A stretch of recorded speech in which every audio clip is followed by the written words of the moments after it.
And joining us now, Doug Flynn, co-founder of Flynn Zito Capital Management and a certified financial planner. Always great to see you, Doug. I want to switch gears here. I want to talk about the Treasury Department. Currently, they employ more than 100,000 people that are responsible for managing federal finances, collecting taxes, paying government bills, even supervising national banks. These are critical responsibilities, Doug. What do we know about these incoming layoffs, and how big of an impact can this have on me, you, and everyday Americans? Well, they haven't specified just how many people they're going to lay off, but if you look to other parts of the government, like the IRS, which had about 100,000 employees, also they're laying off about 20% of that field force. So we'll see how much and what percentage and how many they cut over here in the Treasury.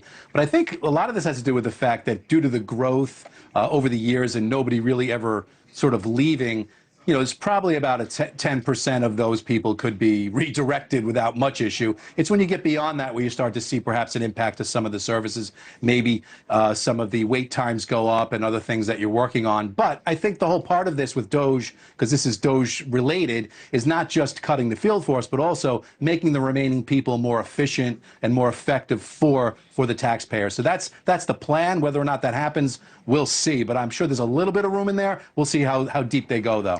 There's a newly released statement from the spokesperson for the Treasury Department. This is what it said, quote, considering a number of measures to increase efficiency, including a rollback of wasteful Biden-era hiring surges and consolidation of critical support functions to improve efficiency and service, end quote.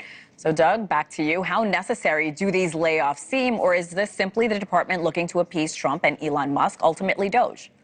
I think they obviously were sort of hired, if you will, to cut the cost of government. And so, what do? It's like any company that's run. You say, I need to take something from each department, give me a percentage, and let's trim it back and see if you can increase the efficiency. In a company, if you think about companies that used to run on the Six Sigma, which was famous by GE, it was basically you cut people into sort of three categories: an A, a B, and a C. Most of the people are in the B category, but the C, the lower level people, you get rid of. And what it does is it enhances the A people, because it gives them more power and more comfort, and you give them more of a bonus on the top end. And so overall morale and efficiency goes up by cutting some of the people at the bottom. That's horrible if you're in the bottom, but there obviously is some people in there that probably could be doing something else for their own career better. And it's just a matter of how deep they can go. But how it's been is probably going to go deeper than we initially want them to, and then they'll have to scale back a little bit. So yeah, I'm sure.